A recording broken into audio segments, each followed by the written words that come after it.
தைரியம் இருக்கா? திராவிட கட்சிகளுக்கு சீமான் விடுத்த மரணமா சவால். சிவகங்கையில் வெடித்த அரசியல் பரபரப்பு.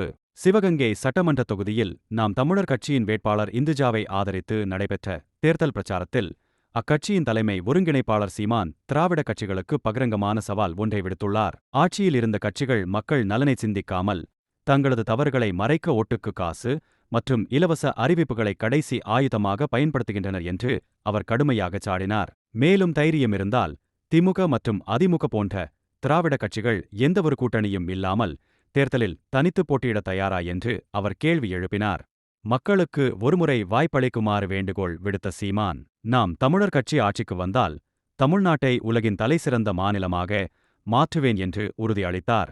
மேலும் தங்களது நிர்வாகத்தில் சென்னை மீனம்பாக்கம் விமான நிலையத்தின் முன்பாக வீரமங்கை வேலுநாச்சியாரின் திருவுருவச் சிலை அமைக்கப்படும் என்றும் அவர் தெரிவித்தார்.